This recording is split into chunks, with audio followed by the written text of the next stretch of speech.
Let's talk a little bit about lighting.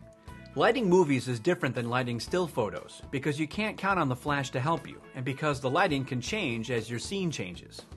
So to make a great looking movie, you'll have to give lighting a little more thought. Be sure to check the lighting in your location before you start recording a new movie clip. Here's something to remember when you're recording people outdoors.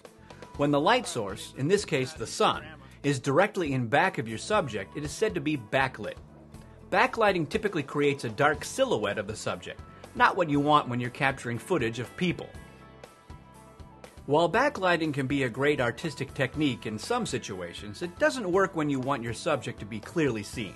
Let me get you to move right over there. And again, since you can't use fill flash, look for places where you can record your subject in open shade, which can help keep your subject evenly and pleasantly lit. A canopy or a big tree can be your best friend. When you're recording indoors, finding good light can be tricky. Here I want to clearly be able to see my daughter's performance. Indoor settings can be a lot darker than outdoors, so you'll want to position your subjects close to the light sources you have, whether they're windows, lamps, overhead lights, or something else. If you can't move the subjects, move the lights. Bring a floor lamp or table lamp over. Of course, Nikon DSLRs have a great ISO range, allowing for some amazing low-light moving recording. By taking advantage of this capability, you can capture more of the mood of the actual event. This is our living room, which is I think my favorite room. Remember, you need constant, consistent light. So we have these great floor-to-ceiling windows. Exposure and white balance are other tricky elements of indoor lighting. You'll often have a mix of light sources, brightness, and color temperatures. It's not uncommon for the camera's auto exposure technology to try and make quick corrections as the scene brightness changes, which may cause a slight flicker in your movie. You can easily avoid this by pressing the auto exposure lock button right here and holding it as you shoot. This will lock the exposure, which keeps things consistent.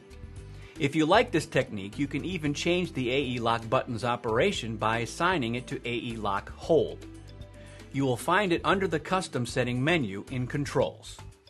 With this menu option, you do not have to keep your finger on the AE button to hold exposure. In challenging mixed light, selecting a white balance that captures the scene the way you like it can be difficult. Try this trick. Turn on the live view and frame your shot. Now select Kelvin as your white balance setting, which is the one with the K symbol. You can easily make this selection on some DSLRs by holding the WB button and rotating the rear command dial. Now for the impressive part. Hold the WB button and rotate the front command dial and watch as the Kelvin settings change from 2500 through 5000 up to 10,000.